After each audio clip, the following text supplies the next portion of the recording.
Je vous salue au nom de Jésus. J'ai béni encore le Seigneur pour cette soirée et aussi à tous les serviteurs de Dieu pour leur accueil, à l'église aussi qui m'a reçu. Et sans oublier aussi le gardien de ce temple, l'ange de cette œuvre, l'apôtre Victor Chamba et son épouse, là où ils sont, que Dieu le bénisse. Depuis hier, nous avions commencé à parler sur le pouvoir du sang. Dis à ton voisin le pouvoir du sang. Et dans le pouvoir du sang, nous avons vu que Dieu dit clairement à Noé que la vie de l'homme ou de la personne se trouve dans son sang. Et nous avons vu Dieu séparer l'homme avec sa vie qui est liée à son sang. Quand Caïn a tué son petit frère Abel, Dieu dira à Caïn que voilà, la voix du sang de ton frère crie jusqu'à moi. Alors que Abel était déjà mort physiquement, mais sur le plan spirituel, il vivait encore au travers de son sang. La vie dans l'homme coule par son sang. Comme Dieu nous donne la vie par rapport à tout ce qui sort de lui, l'homme communique la vie au travers le sang. Dans le sang de l'homme, il y a sa personne. Et nous avons dit que Dieu va déclarer au commencement, créons l'homme selon notre image. Mais l'image de Dieu dans l'homme n'est pas encore par rapport à notre trait physique, parce que Dieu n'est pas physique, Dieu est esprit. Mais Dieu nous a créés par rapport au reflet de ce qu'il est. Dieu voit, c'est pour cela qu'il nous a donné les yeux pour voir. Dieu attend, il nous a donné les oreilles pour entendre. Dieu peut toucher, il nous a donné la main. Dieu marche, il nous a donné des pieds. Mais il n'a pas de pieds physiques, il n'a pas de mains physiques. Nous sommes les reflets de Dieu par rapport à notre personne. L'homme raisonne, l'homme réfléchit, l'homme peut créer comme Dieu. D'ailleurs, la Bible dit clairement dans le livre des psaumes, nous avons été créés de peu inférieurs à Dieu. L'homme a sa personnalité, l'homme a son esprit, et l'homme possède aussi le sang. Et par son sang, il communique la vie. Et là où le sang arrive, même dans le corps humain, il y a la vie. Et là où le sang arrive, il y a ce qu'on appelle la paralysie ou la mort de cette partie-là. Ça ne fonctionne pas à cause du sang. Donc le sang, dans le sang de l'homme, il y a ta personne. Nous avons dit médicalement, on peut aussi, par le sang, étudier la personne. De quelle maladie il peut souffrir ou bien susceptible à souffrir, et par rapport à sa lignée aussi. Donc par le sang parle, parce que le sang d'Abel a parlé, a crié. Et tout sang aussi parle d'une manière ou d'une autre. Et dans tout ce qui parle par rapport au sang, nous avons trouvé qu'il y a 4 types de sang que nous avons étudiés hier, mais il y en a plusieurs dans la Bible. Et parmi ces types de sang, nous avons dit qu'il y a le sang de l'innocent. Le sang de l'innocent, c'est le sang de la personne juste, qui n'a rien fait, il est correct dans son coin, mais quelqu'un d'autre a voulu lui faire du mal jusqu'à faire couler son sang. Or, la Bible dira dans des versets que nous avons lus hier, comme quoi que si quelqu'un verse le sang, il sera aussi tué, son sang aussi sera coulé. Et Dieu redemandera même le sang de l'homme qui est tué par un animal. Il poursuivra l'animal jusqu'à ce qu'il paye. Donc Dieu, par rapport au sang, il ne blague pas. Et Dieu corrige, Dieu poursuit même la personne qui a fait couler le sang. Et nous avons aussi vu que parmi les sangs qui crient, nous avons vu le sang de l'innocent. Et le sang de l'innocent ne crie que vengeance. Ce sang n'a d'autre cri que vengeance. Parce qu'il a été tué injustement. Et là où se trouve son âme, donc qui est dans son sang, ne fera que crier justice, justice. Et la personne qui a fait couler le sang innocent sera poursuivie par cette voix, par cette personne morte qui était juste, qui criera toujours sur le plan spirituel jusqu'à ce que tu payes. Et le deuxième type de sang, nous avons parlé de sang des méchants. Les sangs des méchants, c'est des personnes qui sont nées méchants de cœur, et qui ont eu aussi l'opportunité de se détourner de leur méchanceté, d'accepter le Seigneur Jésus comme Seigneur et Sauveur de leur vie, mais aussi longtemps qu'ils vont persévérer dans le mal, ils resteront méchants. Et ceux qui vivent méchamment, nous avons vu qu'ils meurent aussi méchamment. Et c'est comme cela que le sang du méchant n'est pas réclamé ni par Dieu, ni même par l'ennemi, parce que ça retombe sur lui-même. Et j'ai donné un exemple d'un monsieur que je connais qui était dans le mal, et il s'est enfoncé dans le mal à tel point qu'à la fin, il a cherché à aller se réfugier dans un loge quelconque. Il est allé, il vit toujours à Turin, il est allé s'inscrire dans un loge maçonnique et il a demandé qu'il soit vraiment membre et tout cela. On l'a inscrit et on a étudié son dossier. Après, on l'a rappelé pour lui donner la dernière réponse. Donc, il revient pour avoir la dernière réponse. Même dans le loge, on l'a refusé. Donc, partout où il partait, même dans l'essence du bien ou du mal, il n'a jamais été accepté à cause de l'état de son cœur. Il y a des moments où on est injuste. Et on a pris l'exemple dans la Bible, soit de Jézabel ou de son mari Akab. Jézabel a été mauvaise de cœur à tel point qu'elle a fait beaucoup du mal en Israël. Et elle est morte aussi d'une manière bizarre. Elle a été dévorée, même jusqu'à ce que quand Jézabel est tombée, est morte, le roi a voulu récupérer son corps. Il a envoyé les gens pour aller récupérer son corps parce qu'elle était princesse. Elle était quand même sortie d'un roi. Mais quand on arrive pour récupérer son corps, on a trouvé que les oiseaux avaient déjà mangé sa chair parce qu'elle était mauvaise. De telles personnes meurent aussi méchamment. On n'envie jamais les méchants parce que Dieu sait comment les payer. Et en troisième position, nous avons vu le sang des martyrs. Les sangs des martyrs sont des personnes qui meurent à cause d'une idéologie, d'une pensée. Et nous avons dit aussi que les premiers chrétiens étaient appelés des martyrs. Jésus a dit, vous recevrez le Saint-Esprit et vous serez mes témoins. Témoin en grec veut dire martyr. Donc ceux qui se disaient chrétiens au premier siècle, c'était des personnes qui étaient disposées à être persécutées. Donc, ils se sont présentés publiquement. Par les eaux de baptême, c'est comme quelqu'un qui dit publiquement, je suis chrétien maintenant et je suis prêt à la persécution. Je peux mourir pour Christ. Et je vous ai dit que si vous arrivez à Rome, il y a Colosseo, et au premier siècle, on jetait des chrétiens. C'était un spectacle. Les gens de la ville venaient, comme un match, on jetait les chrétiens auprès des animaux, des bêtes sauvages et féroces, et qui dévoraient les chrétiens. Et les gens étaient là à regarder et à acclamer. Mais bizarrement, ils voyaient que les chrétiens mouraient en chantant, avec un visage dégagé, avec joie. Tout simplement parce que dans leurs esprits, dans leurs pensées, ils savaient que c'était un avantage de mourir comme martyr. Comme ils mouraient pour la cause de Christ, c'était une joie. Et voilà, le sang des martyrs crie aussi comme le sang des innocents. Ça continue toujours à réclamer et à dire toujours vengeance, vengeance, vengeance.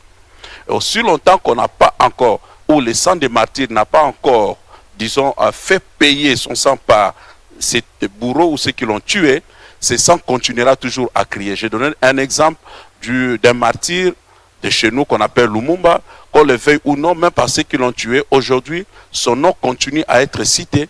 On continue à faire des documentations sur son nom et il a des noms dans des grandes villes européennes, même partout en Europe, en Russie, on a dédié toute une grande université à son nom à cause de ce qu'il avait fait. Parce qu'il a accepté de mourir pour sa nation par rapport aux idées qu'il défendait à l'époque. Alors, les martyrs sont d'abord des chrétiens parce que tous les apôtres sont morts martyrs à l'exception de Jean. Tous ont payé de leur vie à cause de Christ. Mais ils étaient contents de mourir pour Jésus. Donc, le sang des martyrs continue, je vous donnerai quelques versets après. Et en dernière position, nous avions parlé du sang de Jésus. Et nous avons dit que parmi tous ces sangs, le sang de Jésus est exceptionnel. Et vous verrez aussi que le sang de Jésus aussi parle. Et demain, nous allons clôturer par cela. Mais ce que la Bible nous dit, le sang de Jésus crie mieux que le sang d'Abel. Dans d'autres versions, crie fort que le sang d'Abel, crie bien que le sang d'Abel. Mais on ne nous dit pas qu'est-ce que le sang de Jésus dit. Alors demain, on essaiera de voir qu'est-ce que réellement le sang de Jésus dit. Mais il parle mieux que le sang d'Abel.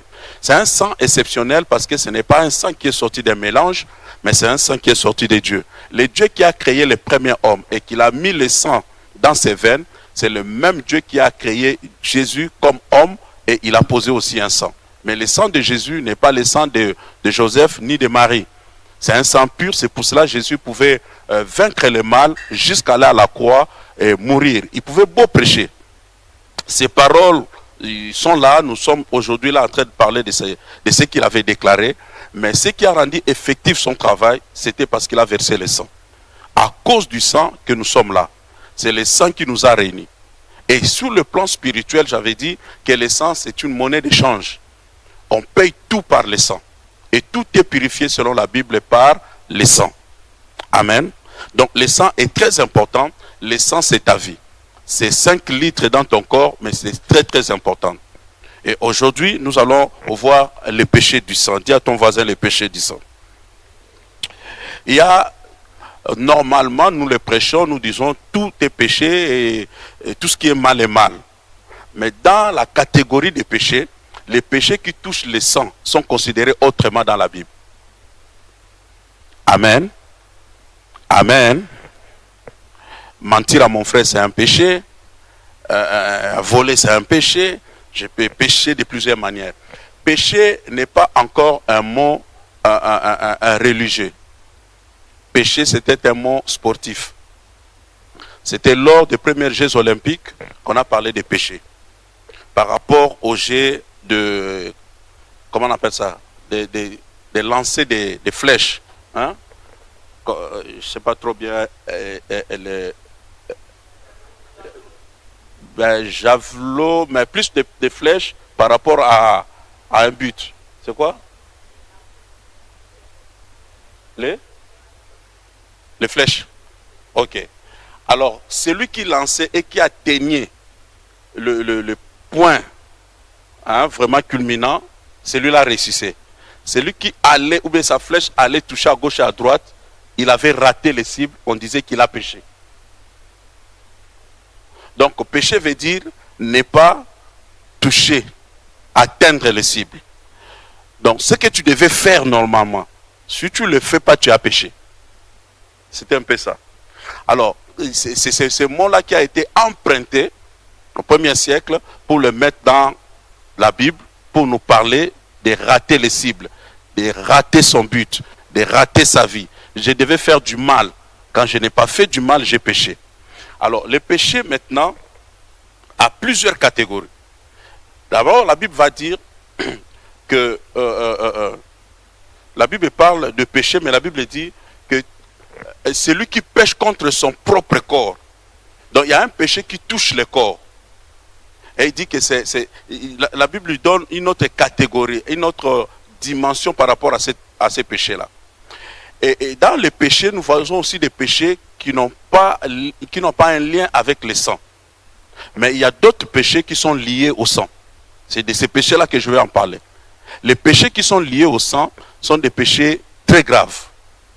Et Dieu lui-même dira que celui qui touche au sang, celui qui fait couler le sang, Dieu va le poursuivre. Dieu poursuivra la personne. À tel point qu'on connaît une expression qui dit celui qui tue par l'épée mourra par l'épée. Donc par rapport à la vie humaine, la vie est sacrée. Et la vie se trouve dans ton sang. Une fois que quelqu'un a touché à ton sang, il a touché à ta vie. Et hier nous l'avons vu. Il y a ta personne qu'on peut toucher par rapport à ton témoignage, par rapport à ta vie. Ça n'a encore rien à voir par rapport à ton sang. Mais dès qu'on touche à ton sang, ou le fruit de ton sang, l'homme réagit autrement. On peut parler sur tes biens, on peut toucher à ta voiture, mais dès qu'on touche à tes enfants, en tout cas tu réagis. Parce qu'en réalité c'est ton sang. Le sang a une autre dimension dans la vie. Et nous allons voir quelques versets et quelques passages pour nous aider. Là où nous avons lu ensemble, la Bible dit, ne savez-vous pas que celui qui s'attache à la prostituée est un seul corps avec elle? Car, est-il dit, les deux deviendront une seule chair. Celui qui s'attache au Seigneur est avec lui aussi un seul esprit. Fouillez l'impudicité. Quelque autre péché qu'un homme commette, ce péché est hors du corps. Voilà. D'autres péchés sont hors du corps. Ça ne concerne pas le corps. C'est en dehors du corps. Mais celui qui se livre à l'impudicité pêche contre son propre corps. Et ne savez-vous pas que votre corps est le temple du Saint-Esprit qui est en vous, que vous avez reçu de Dieu et que vous ne vous appartenez point à vous-même. D'ailleurs, le premier point ici, Dieu nous donne une révélation. Dieu dit, celui qui s'attache à la prostituée, les deux deviendront une seule chair. Mais cette parole n'a pas été donnée premièrement par rapport à l'attachement à une prostituée. Quand nous lisons la Bible, nous voyons au commencement, quand Dieu établit le mariage entre homme et femme, il dit, les deux deviendront une seule chair. Mais c'est plus tard que l'apôtre Paul va nous révéler qu'on devient une seule chair, non seulement dans le cadre du mariage, mais à tout attachement. Est-ce que quelqu'un me suit? Même en dehors du mariage, quand tu t'associes à une prostituée, vous devenez une seule chair. Donc vous partagez. Qu'est-ce que vous partagez ensemble? Vous partagez en quelque sorte votre âme. Parce que dans ce que tu communiques, il y a le sang. Dans la sémence de l'homme, il y a le sang, tout comme c'est dans la sémence de la femme. C'est pour cela que dans vos enfants, il y a votre sang. Ni le sang, on n'aurait pas la reproduction. Quelqu'un me suit? Donc chaque fois qu'une personne s'attache à une femme dans le cadre de la relation sexuelle, cette personne-là devient une seule personne avec la personne à qui elle s'est attachée. Or, dans la vie, plusieurs fois, chaque fois que tu t'attacheras à une personne, en quelque sorte, tu deviens un avec la personne. Quelqu'un me suit? Quelqu'un me suit? Alors, ça se fait que la relation sexuelle ne peut pas être considérée comme un acte de plaisir. Parce que Dieu l'avait créé pour la joie, la bénédiction du couple, mais en même temps pour la reproduction dans le cadre appelé mariage. Parce que Dieu sait que les deux personnes sont devenues une seule chair. Alors quand je m'attache à n'importe qui, en quelque sorte, je partage ce qui est à moi avec ces personnes, et ces personnes aussi partagent ce qu'elles ont avec moi. C'est comme cela que beaucoup dans la vie sont entrés dans une vie compliquée, justement à cause des relations sexuelles, en s'attachant à plusieurs personnes. Tu t'es attaché à plusieurs âmes. Et maintenant, si je m'attache à une fille qui est sortie d'une famille maudite, que je le veuille ou non, par les liens de sang, je reçois aussi ce qu'elle peut me donner.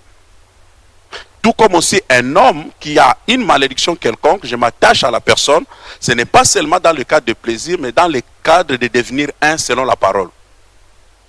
C'est pour cela que nous devons voir ces choses sur le plan spirituel d'une autre manière. On n'interdit pas des choses à l'église seulement pour interdire. Dieu dit des choses parce que Dieu voit là où ça va t'amener. Beaucoup ne vont plus toucher à leur objectif, leur destinée. C'est à cause d'un attachement à une personne qui n'était pas sur ton chemin, que Dieu n'avait pas programmé. Je vous ai dit hier, vous remarquerez que chez nous, dans l'ancien temps, quand tu amènes une fiancée, le père doit savoir de quelle cité, de quelle ville, de quel village elle sort. Parce que par là, elle connaissait un peu l'histoire de la ville ou de la personne. Et sait si c'est une ville qui a été bénie ou maudite. Et automatiquement, on dira que les filles de ce coin-là sont maudites. Même dans la Bible, si tu lis la Bible, on ne parle jamais d'une personne sans indiquer là où la personne sort. Est-ce que quelqu'un est avec moi? Parce que chaque village avait son histoire. Chaque coin avait quelque chose qui pouvait nous échapper, nous, à notre génération, mais les anciennes personnes connaissent. C'est pour cela, bien aimé dans le Seigneur, le mariage n'est pas un problème de la beauté physique, le mariage va au-delà. Et imagine maintenant que tu n'es pas dans le mariage, mais tu as connu plusieurs personnes dans ta vie, sache que tu as mélangé ton âme avec plusieurs personnes. Et tout ce que ces personnes avaient, te le donne, et ce que tu avais aussi, toi, tu le donnes. Le comble, c'est que si quelqu'un a une onction négative plus que toi, c'est elle qui récupère ce que tu as. C'est comme cela qu'il y avait des personnes dans la vie qui devaient vraiment fleurir, qui devaient prospérer dans la vie. Ils étaient destinés à avoir l'argent, mais ils ont perdu l'argent par un acte sexuel. Et d'autres, c'est leur promotion. C'est leur joie de vivre. Tu peux perdre ces choses. Parce que au-delà de ce que je dis là, vous comprendrez que nous sommes d'accord avec la science, que tu peux recevoir aussi une maladie par l'acte sexuel. Ok? C'est de la même manière aussi que ce qui se passe sur le plan physique se passe aussi sur le plan spirituel. Tu reçois aussi des choses spirituellement par rapport à cet acte. Tu reçois la vie ou la mort. Mais quand Dieu veut deux personnes se présenter devant lui, dans le cas de mariage, la Bible dit quoi? Dieu les bénit. Que Dieu m'aide. Imaginez que j'ai déjà ma femme, c'est déjà le mariage. Parce qu'au niveau déjà de... Enfin, le mariage coutumier, ce que nous appelons coutumier, est déjà considéré par Dieu. Mais Dieu, avant de les libérer, Dieu les a bénis. Adam et Ève étaient déjà créés par Dieu. Ok? Étaient déjà créés par Dieu. Mais Dieu, dans le cas des mariages, ils n'ont pas commencé le mariage sans qu'ils aient reçu la parole de bénédiction. C'est quelqu'un avec moi. Dieu les bénit en disant, Dieu les a créés, il a mis tout ce qui est organe d'un homme nécessaire pour s'accoupler avec sa femme, tout cela. Mais Dieu ne les lance pas dans le mariage sans les paroles de bénédiction. En fait, les paroles de bénédiction viennent pour vous mettre dans un cadre, dans une onction, pour vous protéger, vous laver, vous purifier et en même temps vous donner accès à des bonnes choses. Soyez féconds, multipliez-vous. Est-ce qu'en se mettant ensemble, ils n'allaient pas vivre ces choses? Il est très important de savoir que tout ce que Dieu fait est bon. Amen. Amen. On ne t'interdit pas une chose parce qu'on veut te priver de quelque chose. Mais en fait, on veut protéger ton avenir. On veut protéger ta gloire. On veut protéger ton étoile. J'ai prêché une fois à Brazzaville. C'était une assemblée de grandes personnalités de la ville. À la fin, une maman professeure de l'université, puis un grand cadre m'a suivi pour me dire tout ce que tu as dit concerne ma vie. Dès que j'étais jeune fille, ok, il y avait tous ceux qui sont devenus grands dans les pays, mais cherchaient à me connaître, alors que je suis une petite fille. En fait, ces personnes-là ne suivaient pas seulement la beauté de la petite fille, mais suivaient son étoile. Il y a des personnes, pour aller plus loin dans la vie, doivent connaître une personne, en fait, qui est transfert.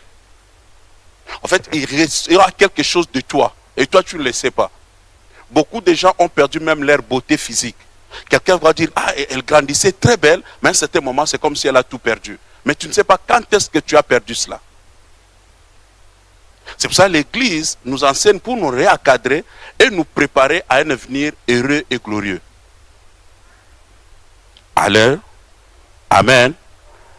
Ne savez-vous pas que celui qui s'attache à la prostituée devient un avec la prostituée? Or, avant que toi tu arrives chez la prostituée, d'autres aussi sont passés avant toi, et ces d'autres-là ont déposé aussi déjà leurs semences. Quand toi tu passes, tu ramasses tout ce qu'ils ont déposé. Et si c'était des personnes négatives, automatiquement tu reçois aussi la négativité. Bon, je vais choquer quelqu'un, excusez-moi pour une minute. Remarquez ce qui se passe sur le plan physique. Dans la Bible, il est écrit ceci. Si un sacrificateur arrivait à mourir, ok, il ne peut se marier qu'avec enfin, si un sacrificateur meurt, sa femme ne peut se marier qu'avec un autre sacrificateur. Ok? Amen. Amen. Dans la vie de tous les jours, je crois que beaucoup ont suivi aussi les histoires des familles présidentielles ou royales. Je prends l'exemple de la femme de Samora Machel. Quelqu'un connaît Samora Machel? C'était un président de Mozambique. Il est mort d'un accident, tout ça, il a laissé une femme. Et cette femme-là est restée comme ça. Elle s'est mariée qu'à un autre président appelé Mandela. Ok? Quand Bokassa est mort, on parle même de Giscard, c'était pas Giscard, c'est, oui, Giscard d'Estaing, qui voulait prendre son épouse. C'est pas n'importe qui prend aussi la femme de notre président. Sankara mourait et tous les présidents voulaient donner l'exil à sa femme. En réalité, chercher l'onction déposée par cet homme, par sa femme. En fait, la femme d'un roi, d'un chef, elle est comme celui qui est dépositaire, bien quelqu'un qui garde les secrets du roi. Elle a l'onction de cette personne-là. Et comme ils brillaient, comme ils étaient forts dans le monde, l'autre roi veut aussi aller avec cette femme-là pour récupérer ce qui est à nous. Et c'est très important. Pourquoi Absalom, dans sa rébellion, on l'avait conseillé d'aller avec les femmes de son père? C'est pour devenir comme son père. Bon, s'il y a quelques personnes qui sortent du Congo, je vais aller encore très bas pour comprendre. Nous avons un problème au niveau de nos musiciens mondains. Parce que tel est sorti avec la femme de tel est sorti avec la femme de tel. Ça fait que même dans leur deuil, tel ne peut pas venir parce qu'elle était sortie avec la femme de tel. Pourquoi chercher seulement à sortir avec la femme de tel? Parce qu'en fait, on allait chercher la gloire de son homme. C'est pour ça que toute femme doit savoir que tel que tu es là, tu es celui qui garde les secrets, l'onction de ton mari. Et celui qui voudra toucher à ton mari ne passera que par là pour, en fait, dominer sur la personne. Et récupérer en quelque sorte l'autorité, la gloire de cette personne-là. Et les gens qui sont spirituels connaissent ces principes. Et nous, comme enfants de Dieu, nous ne pouvons pas chanter, danser par la langue sans connaître aussi les principes qui dirigent le monde. C'est quelqu'un me suit? Donc celui qui s'attache à une personne doit savoir que j'ai reçu quelque chose de cette personne-là. Mais toi, tu ne connais pas la personne, tu l'as croisée ici à Paris, tout cela. Mais il faut connaître son histoire et sa famille.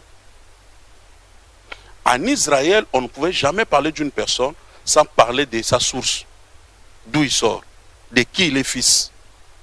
Et par là, on pouvait lire le parcours de la personne. Parce qu'au fait, toi, tu n'es qu'une branche, mais tu as été soutenu par la racine.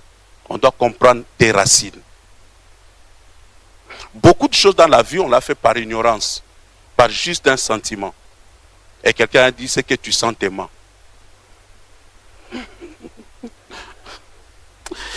Amen.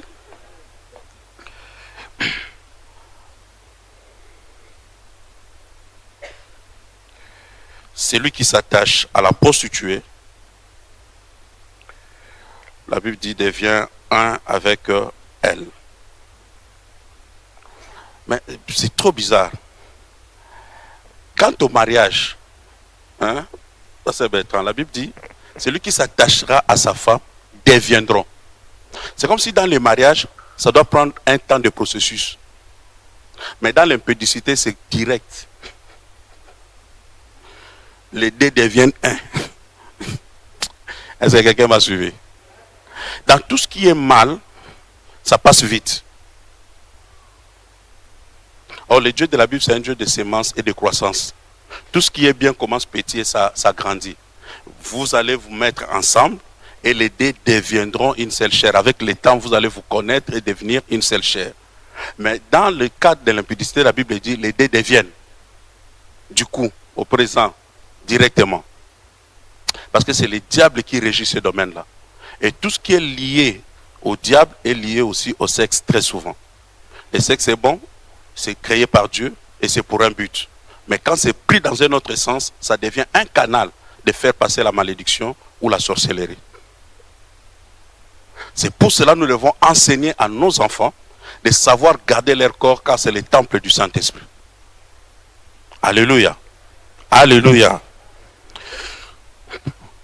Et je vais citer quelques péchés du sang. Je commence par la tuerie. Quelqu'un peut devenir assassin dans la vie alors que c'était une bonne personne. D'ailleurs, nous le suivons à la télévision avec des témoignages. C'était un bon monsieur, il était mon voisin, il me saluait chaque jour. Mais un jour, on apprend qu'il a tué sa femme. Et d'autres chez nous même tuent la femme et les enfants en même temps. Qu'est-ce qui a fait ça? Qu'est-ce qui a fait que la personne est devenue un assassin du coup? Ce n'est pas qu'il s'est réveillé comme ça un matin puis il est devenu assassin. En réalité, ceux qui finissent par tuer, ils portent déjà un sang assassin en eux. Mais toi-même, tu ne le sais pas. Tu ne le sais pas. Apparemment, tu es une personne gentille, tout cela, mais en toi, il y a un sang assassin qui circule. Pour des personnes qui ont connu des arrière-grands-parents, qui ont peut-être été au front, ils ont combattu, ils ont tué, tout cela, ces sangs-là restent. Et ça passe de génération en génération. Quand vous écoutez, vous suivez les informations sur l'Italie, vous allez apprendre que la partie de Naples ou la partie de Sicile à Palerme vers le sud, il y a trop ce qu'on appelle la mafia. Hein? On tue tout ça. Mais les gens qui habitent le coin n'étaient pas les originaux, n'étaient pas des autochtones de ce coin-là. Et il y a un coin à Naples qu'on appelle les quartiers espagnols. En réalité, c'était des Espagnols qui dominaient cette partie-là. Et ils ont envoyé leurs prisonniers, et leurs prisonniers étaient des assassins. Des personnes qui ont tué des gens là-bas, on les a ramenés là-bas pour venir travailler. Et en restant là-bas, ils se sont mariés maintenant avec des Italiennes. Et avec des Italiennes, ils ont produit des enfants qui avaient déjà les sangs assassins en eux. Et c'est comme cela que les enfants là-bas ont la facilité de tuer, même étant jeunes. Ce n'est pas un hasard que quelqu'un tue une personne. Ce n'est pas donné à tout le monde. Mais tu dois avoir un sang déjà assassin à toi. Et qui peut procéder peut-être de ton arrière-grand-parent. Ne le sachant pas, tu finiras par le meurtre. Ne le sachant pas, tu finiras par tuer un jour. Prenons Apocalypse 6, 9 à 10 rapidement. Waouh, j'aurai toujours un problème de temps aussi. Apocalypse 6, 9 à 10. Vous y êtes? Amen. La Bible dit, quand il ouvrit le 5e sceau, je vis sous l'autel les âmes de ceux qui avaient été immolés à cause de la parole de Dieu et à cause du témoignage qu'ils avaient rendu. Donc, ils voient sous l'autel de Dieu des âmes.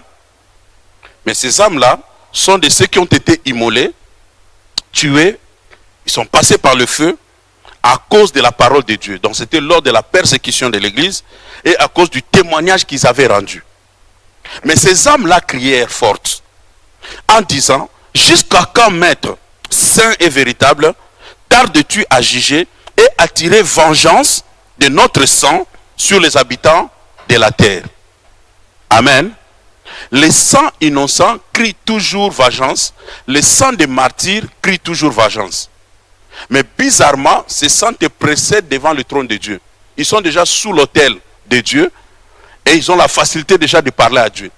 Et chaque jour, ils rappellent à Dieu jusqu'à quand tu tardes de nous venger. C'est pour cela, si quelqu'un a commis un meurtre sur la terre, il peut bien continuer sa vie. Mais ne sachant pas que le sang qu'il avait fait couler continue à réclamer vengeance. Et ça sera difficile pour une telle personne de percer dans tout ce qu'il voudra faire. Parce qu'il y a un sang innocent qui continue à réclamer vengeance. Prenons Exode 20, verset 13.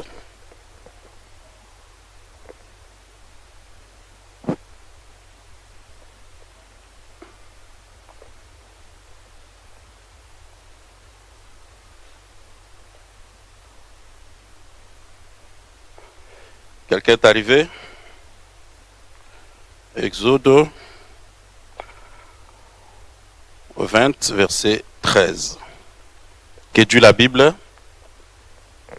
Tu ne tueras point. Et ça, c'est parmi les 10 commandements. Les 10 commandements ne font pas partie de la loi. Les 10 commandements, ça traverse et la loi et le temps de la grâce. Et jusqu'à présent, tu ne tueras point est valable. Amen. Parce que c'est la vie, c'est Dieu, celle qui est le propriétaire de la vie. C'est Dieu qui donne la vie et c'est Dieu qui peut retirer la vie. Personne n'a droit à tuer son voisin. Alors, tu ne tueras point. C'est une loi. Et dans cette loi-là, Dieu interdit complètement à une autre personne de faire couler le sang de son prochain. Mais vous savez qu'il y a plusieurs manières de tuer. Parce que la Bible dit, il y a des personnes, quand ils prient, ils élèvent leurs mains, Dieu voit le sang entre leurs mains. Mais physiquement, il n'a tué personne.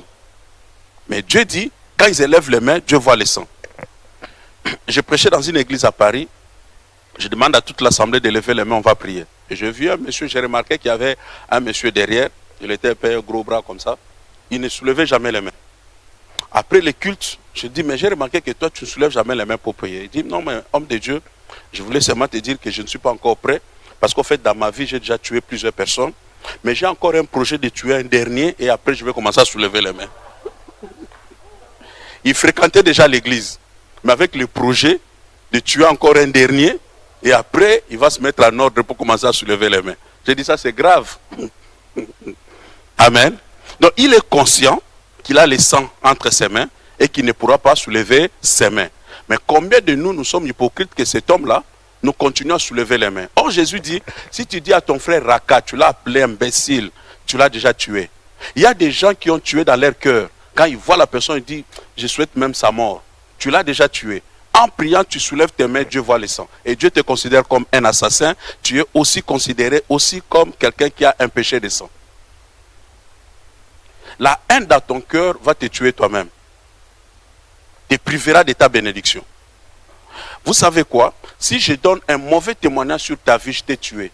Parce qu'il y a des endroits, il y a des lieux où il devait arriver. Parce que j'ai donné un mauvais témoignage, il ne peut plus arriver. Il peut perdre un travail, or le travail c'est sa vie. Je l'ai tué.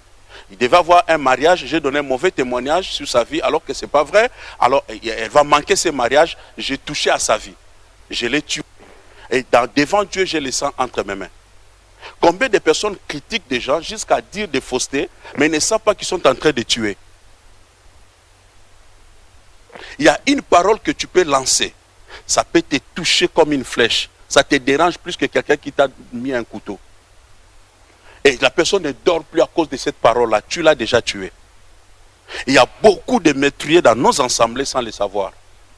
Et on continue de prier pour dire quoi, que on n'a pas de réponse, Dieu n'agit pas, il n'y a pas l'onction dans cet endroit. Non, le problème c'est tes mains. Dès que tu soulèves les mains, Dieu voit les sangs. Soyons corrects dans notre façon de faire et surtout de vivre envers les autres. Parce que tu risques d'être considéré comme un meurtrier devant Dieu. Tu as tué par des déclarations, tu as tué par un mauvais témoignage, tu as tué par des faux témoignages, tu as tué par plusieurs choses. Tu as privé quelqu'un de ses biens, tu as rendu un mauvais témoignage, tu as tué. Vous savez que si je te vole ce qui est à toi, je t'ai tué. Il y a des personnes qui ont volé tout un salaire, surtout chez nous, il y a des détournements. Donc, ils détournent tout ce qu'on devait payer aux gens. Ils ne savent pas que ces familles-là doivent aussi se nourrir. Ils vont pleurer, ils vont manquer de tout, mais à cause d'une seule personne. Regardez très bien leur vie. Ils peuvent régner pour un temps, mais à la fin, ils perdent de tout et il y a la malédiction dans leur lignée. Parce que tu ne peux pas vivre, tu ne peux pas régner par rapport au sang d'une autre personne. Ton travail, c'est ton sang. La transpiration qui sort là, c'est dû au sang. Et quand tu vas au travail, tu as donné ta vie. Parce qu'il y a des gens qui meurent dans les lieux de travail. Quand tu viens maintenant avec ce que tu as gagné par rapport à ton travail, tu donnes à Dieu, tu as donné ton sang. Et c'est comme cela que Dieu te rend au-delà de ce que tu lui demandes parce que Dieu a vu ton sang. Quelqu'un me suit? J'ai un ami, c'était ici même à Paris, il est pasteur. Il était dans un magasin d'un Pakistanais. Il est dans le magasin et il remarque qu'il y a une sœur africaine qui entre. Et la sœur africaine commençait à voler le monsieur et à mettre dans son sac. Mon ami pasteur regarde le monsieur propriétaire de l'endroit. Il voit que le monsieur aussi voit. Mais le monsieur ne dit rien. Il a fini de prendre tout ce qu'il devait prendre et elle est sortie, on l'a laissé comme ça. Mais le pasteur se tourne et regarde le monsieur pakistanais et dit, mais c'est pas normal. Est-ce que tu n'as pas vu cette dame-là te voler? Il dit, oui, j'ai vu. Mais pourquoi tu n'as pas parlé? Le Pakistanais va dire, ce qu'elle m'a pris n'a rien à voir avec ce que moi je vais récupérer en elle. En fait, dans la vie, Jésus a donné le principe, il dit, le diable et le prince de ce monde vient, mais il n'a rien à moi.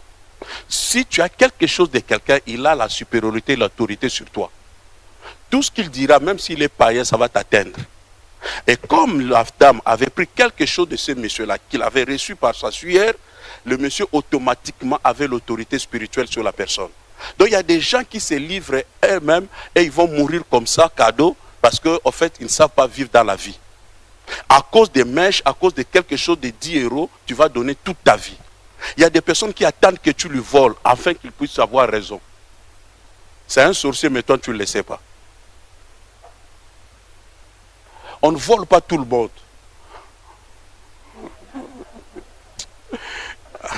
On ne vole pas tout le monde. Un jour, j'arrive à Kin, je vais récupérer ma valise à l'aéroport. J'avais des costumes déjà programmés pour les croisades. Je trouve qu'on a laissé des parties de veste, on a pris des pantalons.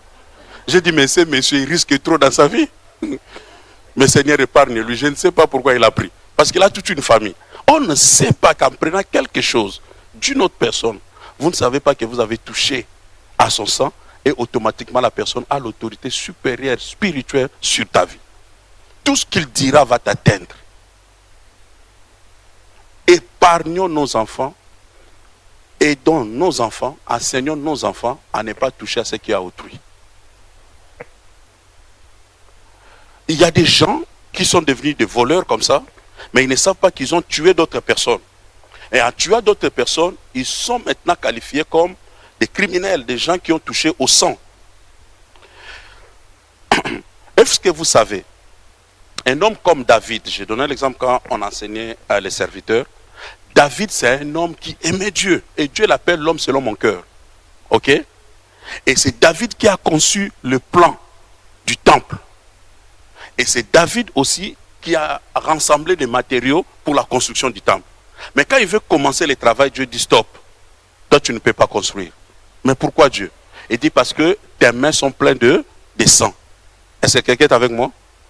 Mais pourquoi Dieu dit à David tes mains sont pleines de sang alors qu'il y avait des combats que David combattait au nom de l'Éternel?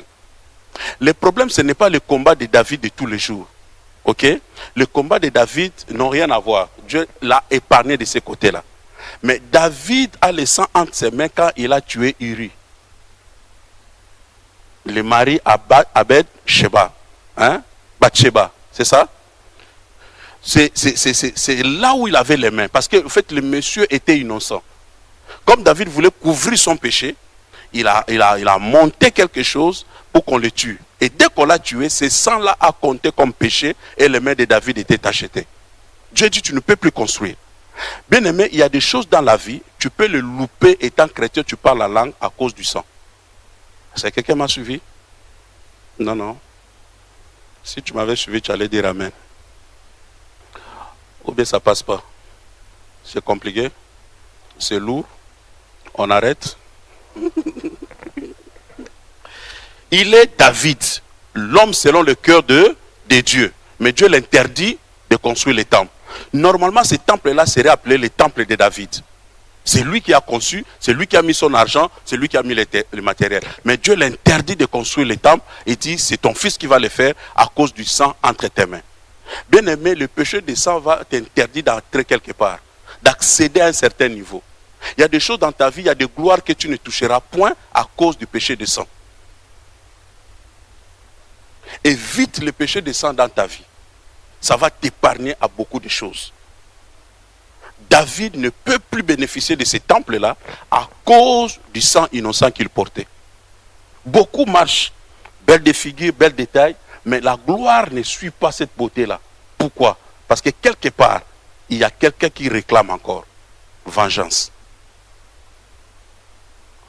La vie, ce n'est pas ce que nous voyons, bien aimés dans le Seigneur. La vie est plus que ça, la vie est faite de principes.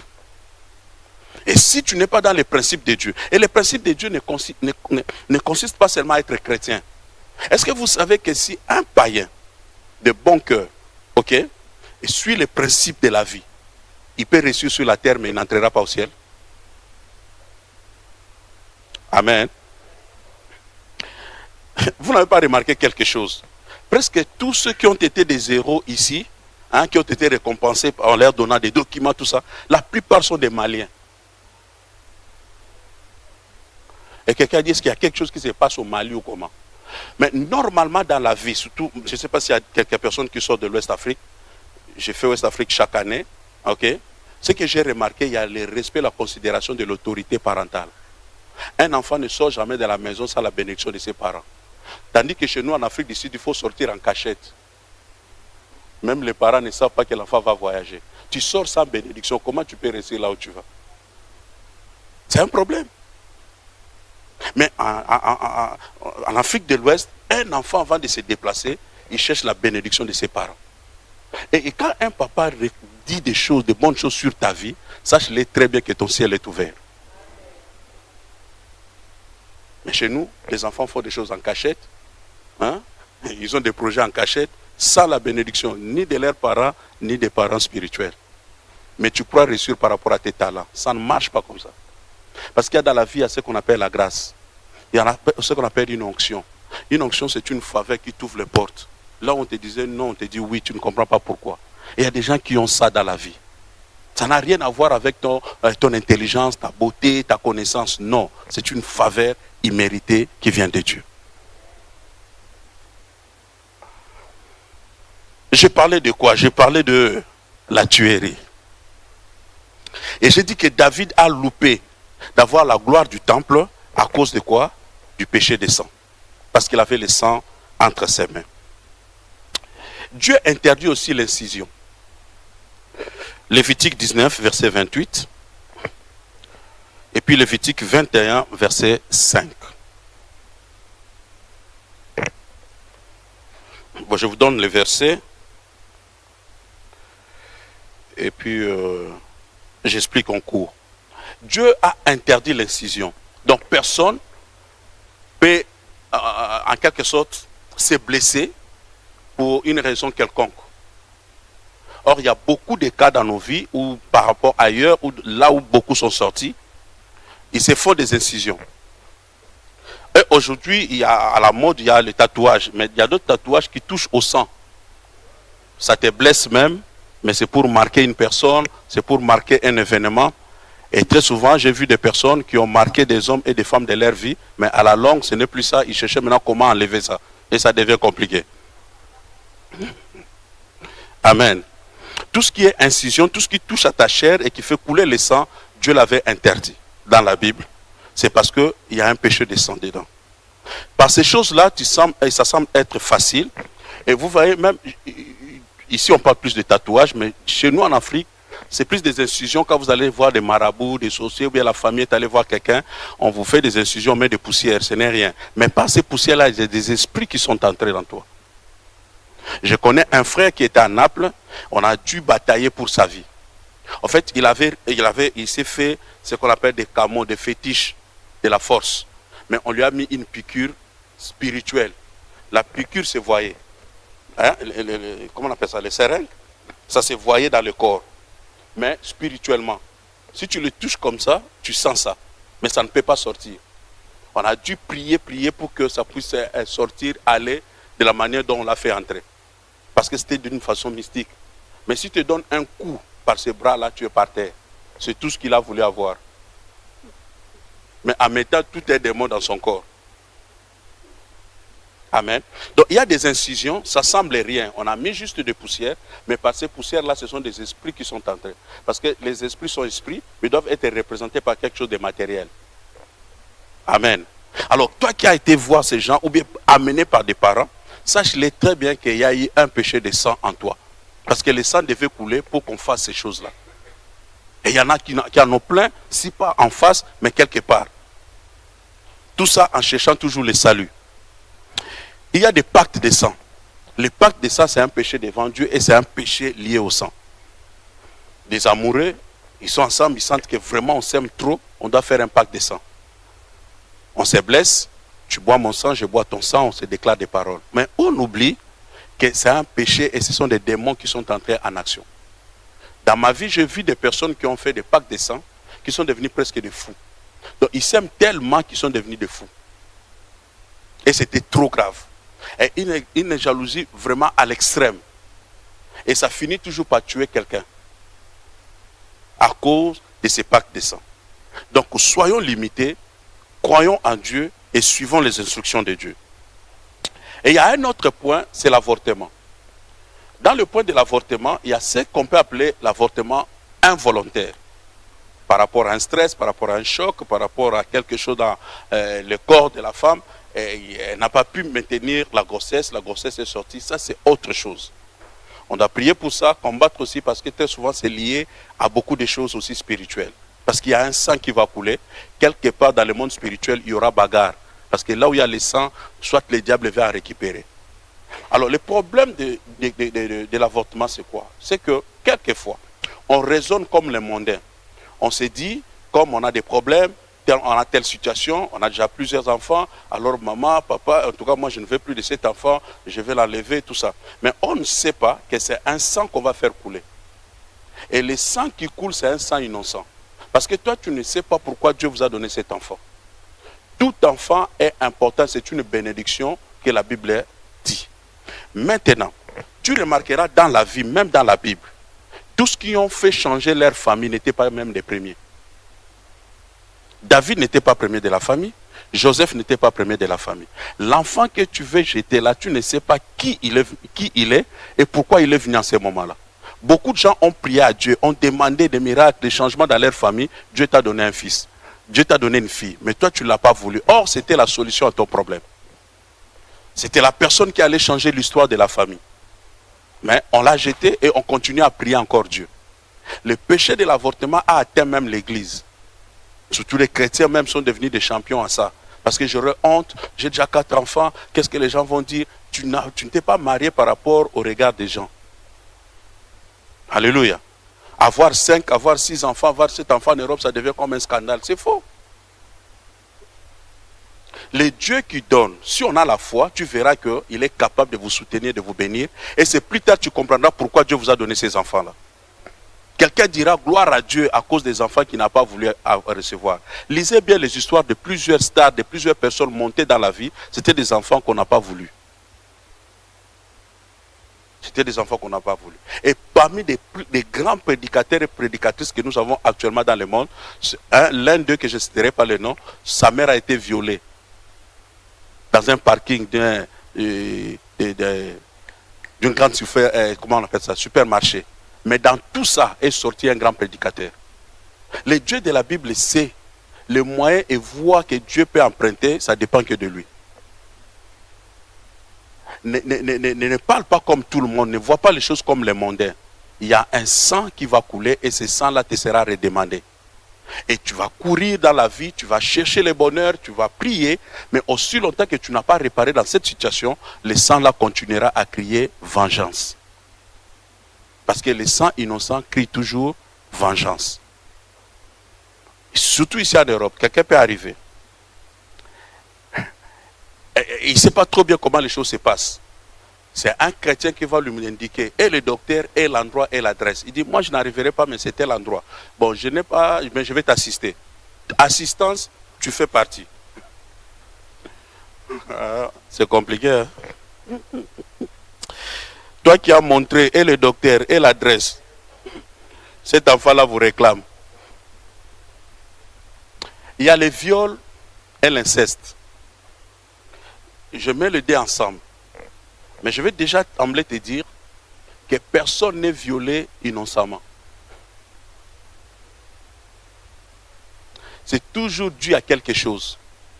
Il y a toujours une conséquence qui apporte le viol dans la vie d'une personne. Peut-être pas toi, mais si tu suis trop bien l'histoire de ta famille, tu comprendras pourquoi tu as été violé. On ne viole pas tout le monde. J'avais un frère à l'église, il s'est déplacé dernièrement. Il était en Libye, cherchant toujours les chemins pour arriver en Europe. En Libye, il travaillait. Et un soir, il rentrait à la maison, il a croisé un Libyen, et le Libyen l'a appelé, il l'a fait monter dans sa voiture. Il voulait qu'il puisse travailler chez lui à la maison, c'était une grande villa. Quand ils sont entrés, il a fermé la porte. Or, le monsieur était un homosexuel. Et il voulait partir avec ses frères-là. Le frère a dit, si j'écris ici, il va crier que c'est un voleur, comme je suis noir, et puis ils vont venir ici ensemble, ils vont me tuer. Donc il n'avait rien à faire. Il s'est abandonné entre les mains du Seigneur. Et le monsieur a commencé à palper le frère, jusqu'à ce qu'il touche ses parties intimes, il trouve qu'il n'y a rien. Et lui-même il crie, il dit, mais qu'est-ce qui se passe? Toi tu es comment? Il dit, je suis comment? Lui-même le monsieur a touché et il a vu qu'il n'avait plus rien. Maintenant, lui-même aussi commençait à regretter, mais qu'est-ce qui m'est arrivé? Et il a quitté cet endroit, le monsieur là l'a chassé, l'a fait sortir, il a quitté l'endroit, il rentre chez lui, il n'avait rien. Il arrive à la maison, il continue, il était presque troublé. Et c'est après qu'il s'est rendu compte qu'il était en place. Donc les dieux de la Bible,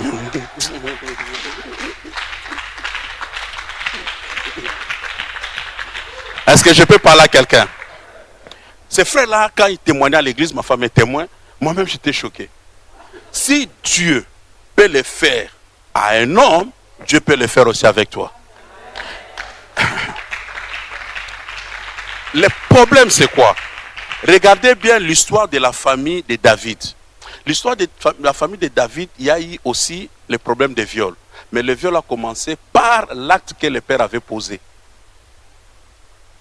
Et c'est comme cela que Dieu a dit, dans ta maison, il n'y aura plus la paix. Le viol est entré, l'inceste est entré dans la famille de David. Le propre frère est allé avec sa demi-sœur. Vous connaissez l'histoire dans la Bible? Ok? L'histoire de la tribu de Juda, c'était quoi? Le papa David, Juda, le patriarche, est allé avec Tamar, ok, qui était prédestiné pour son fils. Et c'est là où le péché est entré dans la lignée de Juda. Donc le diable cherchera toujours une faute, une raison. Il y a de nos parents qu'on ne sait pas. Ton père est allé chez une prostituée, ou bien est allé avec la prostituée, au lieu de la payer, n'a pas payé. La prostituée peut parler, parce qu'en fait, on lui a vendu des marchandises qu'il n'a pas payé.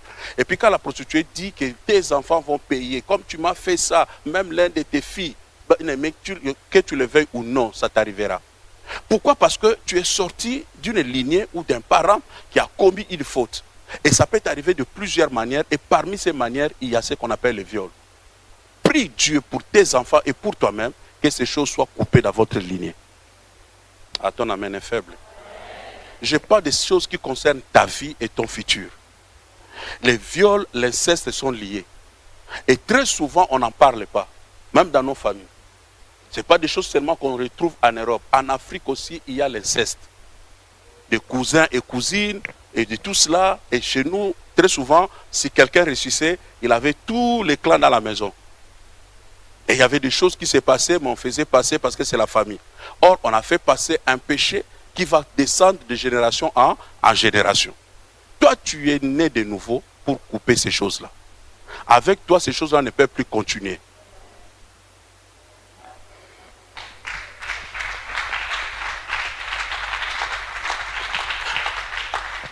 Je crois que ce message n'est pas pour tout le monde, mais c'est pour une personne qui est dans la salle.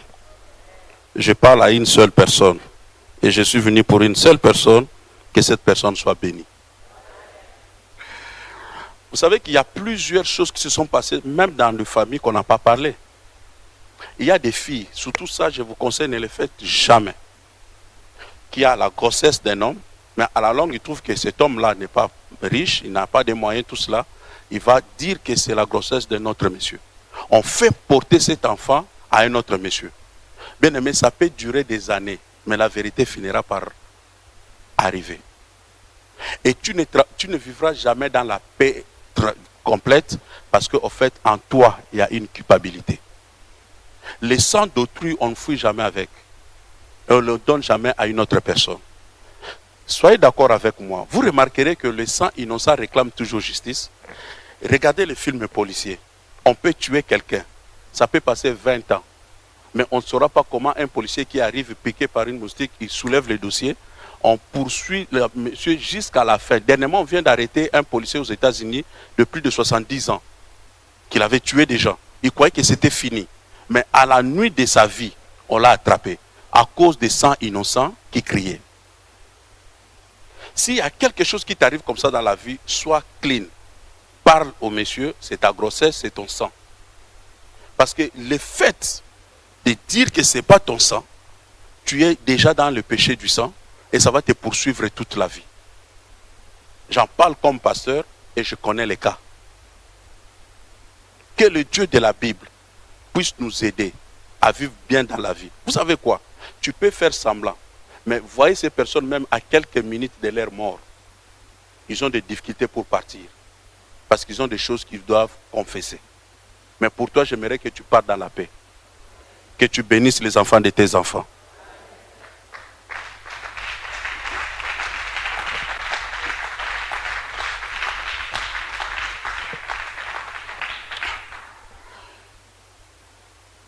Lisons ces deux versets puis on va terminer. 1 Roi 21, verset à 29. Celui qui trouve peut lire pour nous tous. 1 Roi 21, 27 à 29.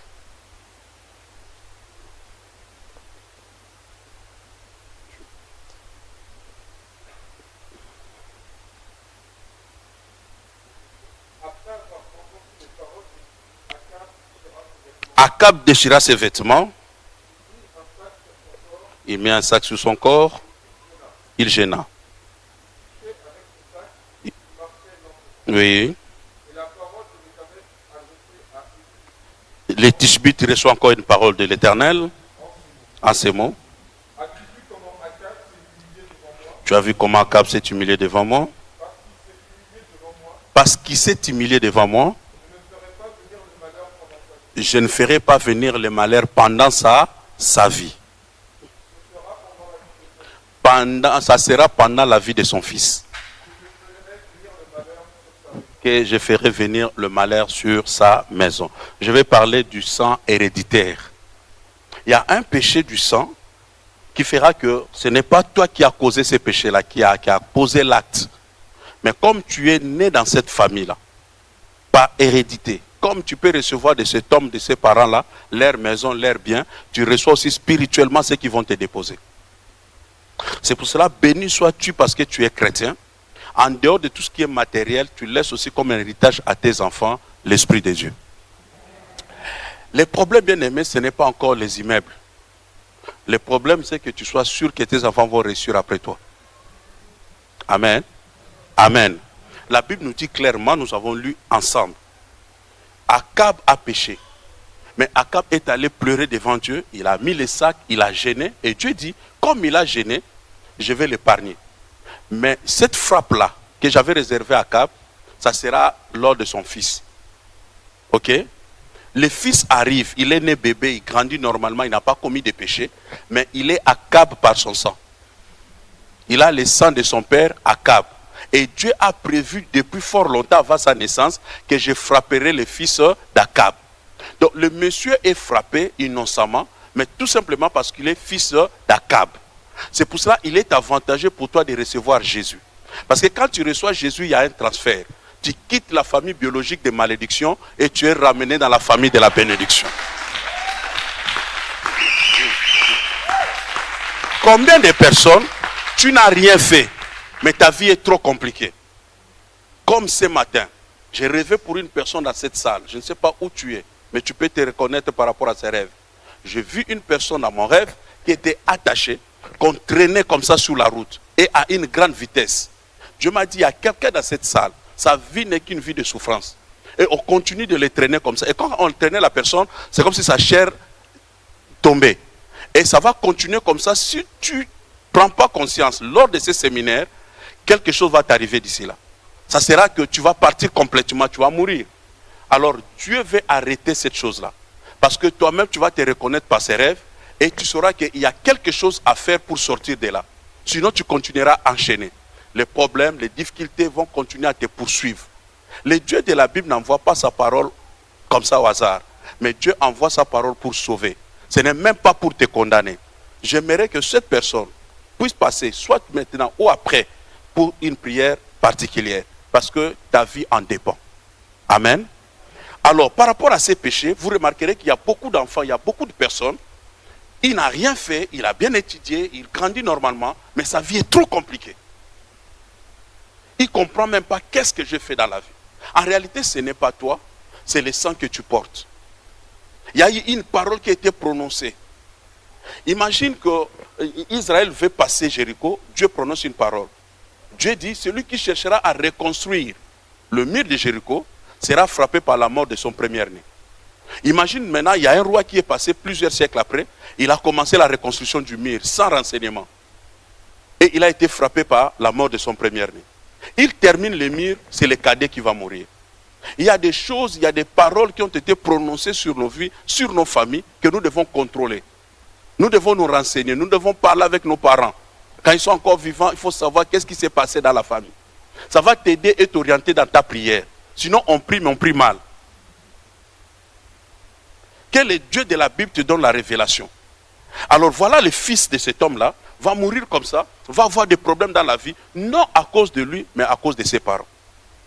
Je vais aller rapidement. Un homme bon comme Jacob va se marier avec Rachel. Ils sont dans le mariage avec Rachel, mais plus tard, Jacob va constater que Rachel est stérile. Rachel va commencer à pleurer jusqu'à ce qu'un jour, il a tenu Jacob par ses vêtements pour dire « Donne-moi un enfant ou je meurs ». Jacob dira « Moi, je ne suis pas Dieu pour te donner un enfant ». Mais en réalité, le problème de la stérilité n'est pas un problème de la famille de Rachel, mais de la famille de Jacob. Par alliance et par mariage, il va vivre les combats qui ne sont pas ses combats. Est-ce que quelqu'un me suit? Quelqu'un me suit? Par le mariage, tu peux vivre le combat de la famille de ta femme. Parce qu'il y a un lien. Vous êtes unis. Maintenant, gloire à Dieu parce que tu connais le Seigneur. Par ton onction aussi, tu arriveras à vaincre ces liens et à faire sauver ta femme et les autres.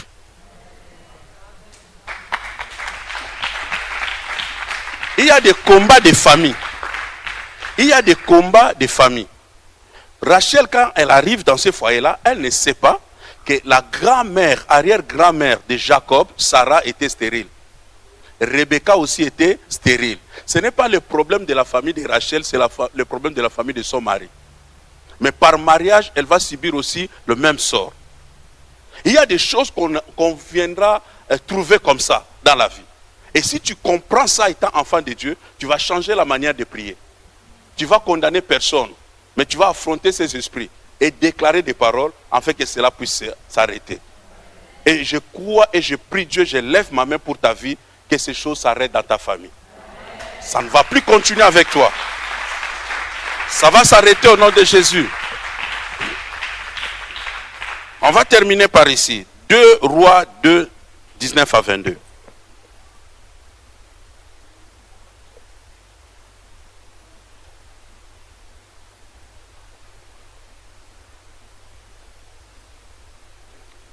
Oui. Les gens de la ville dirent à Élisée, le séjour de la ville est bon, comme tu le vois, mon Seigneur. Les eaux sont mauvaises et le pays est stérile. Oui.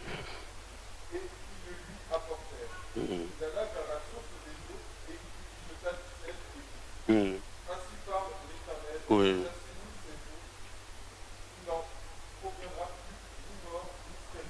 Oui. Et les eaux? Oui.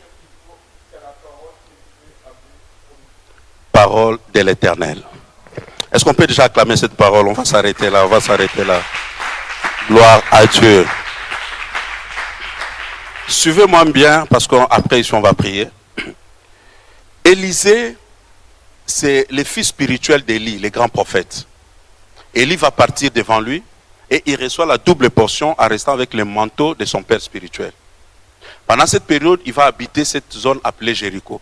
Or, Jéricho était déjà maudite depuis le temps de Josué. Alors, il arrive dans Jéricho. N'oublions pas ici que dans Jéricho, c'est là où Jésus a trouvé Bartimée.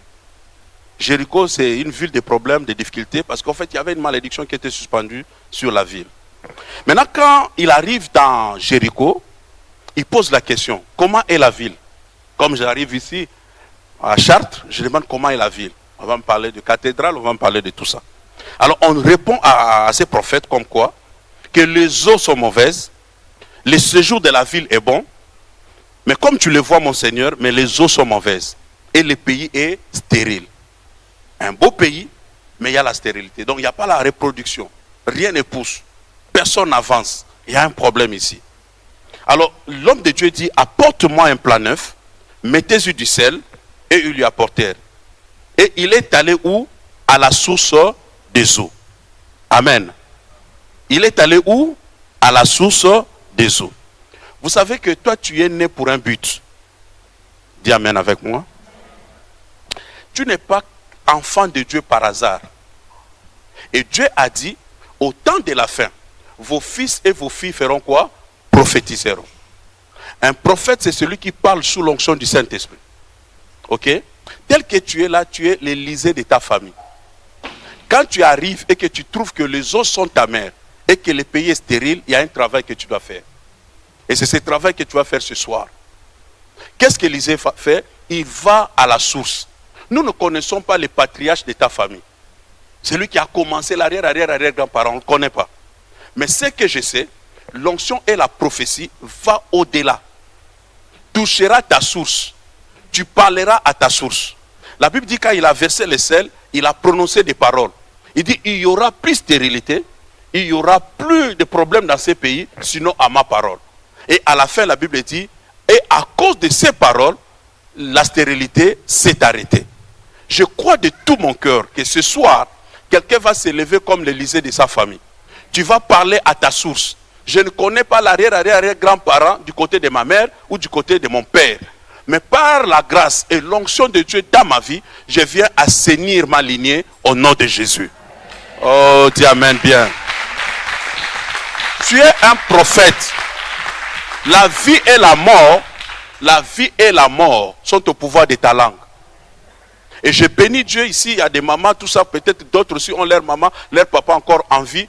Ce sont des déclarations que même nos parents doivent faire. Ça nous fera du bien dans la vie. Vous ne savez pas qu'un parent, c'est le premier pasteur de sa maison? Sur tes enfants, aie l'habitude de les bénir, de dire des bonnes paroles sur leur vie. Papa, tu as droit à imposer les mains à tes enfants et à déclarer. Maman, tu as droit à imposer les mains à tes enfants et dire des bonnes choses. La Bible dit, cet homme est allé à la source et il a dit, désormais, le pays ne sera plus stérile, il n'y aura plus de problèmes, sinon à ma parole. Et ils ont remarqué, à cause de sa déclaration, le pays fut assaini. Je prie Dieu et je déclare sur ta vie que ta lignée sera assainie. À ton tour, tu ne verras plus ces choses. Tout ce qui était péché du sang va s'arrêter avec toi et toi, tu vas inaugurer une nouvelle saison dans ta famille. Tu me crois, tu me donnes un bon amen.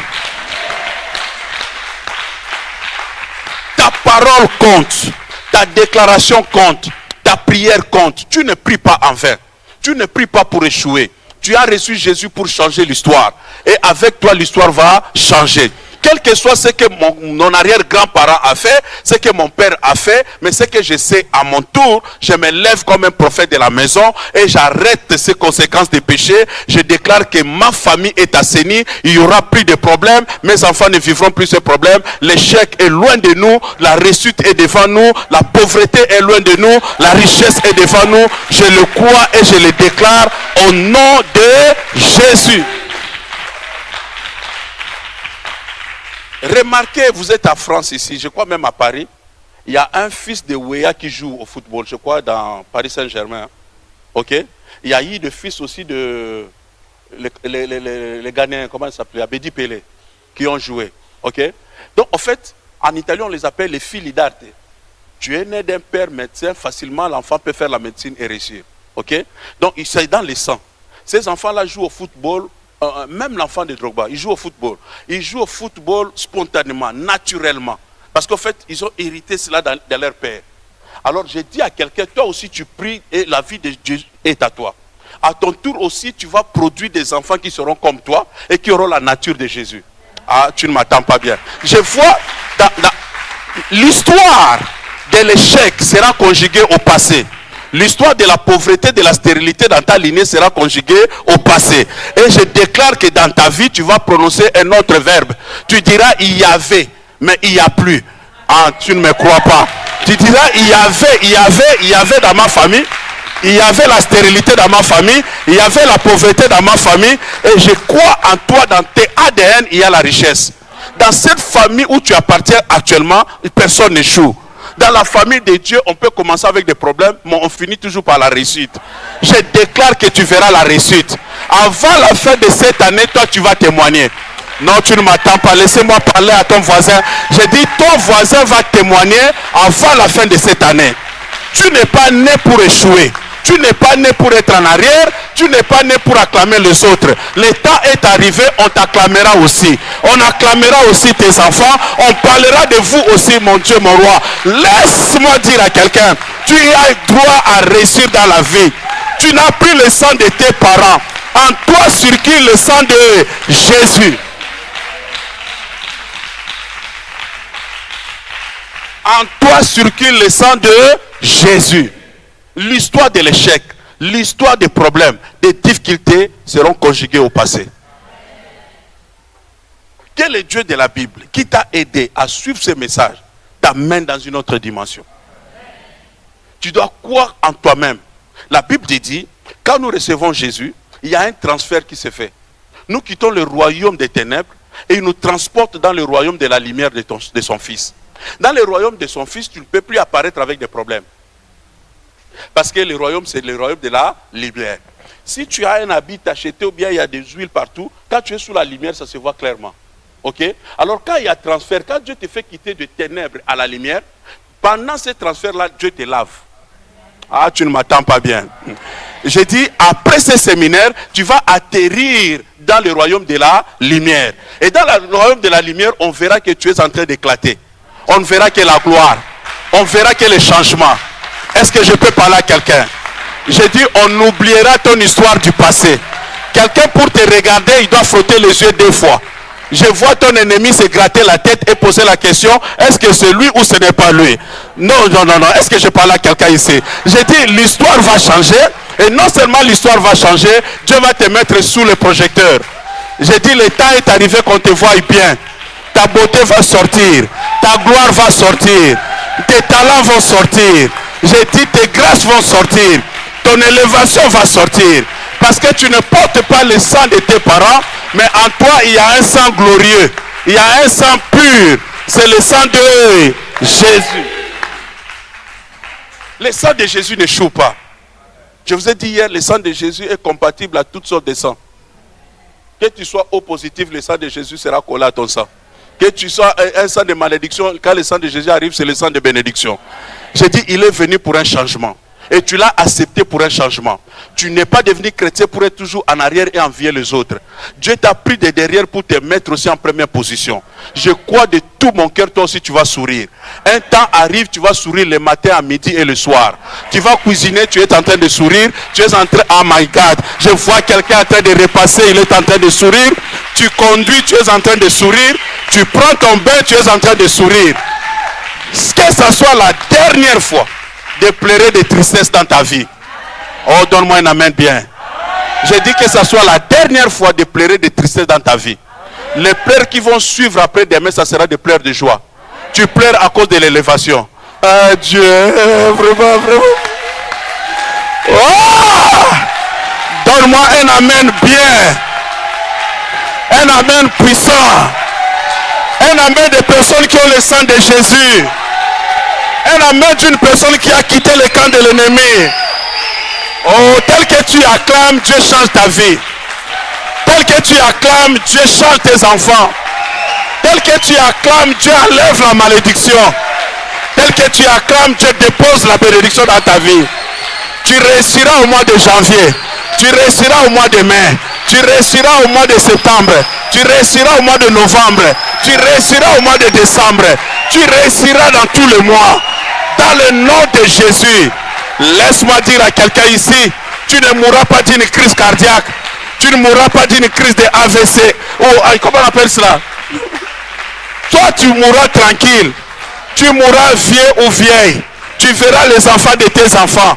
Tu vas les bénir et tu vas demander à Dieu, prends-moi. Mais tu ne partiras pas par la décision des sorciers. Parce que le sang qui est à toi, personne ne peut le bouffer. Personne ne peut manger ton sang. C'est le sang de Jésus.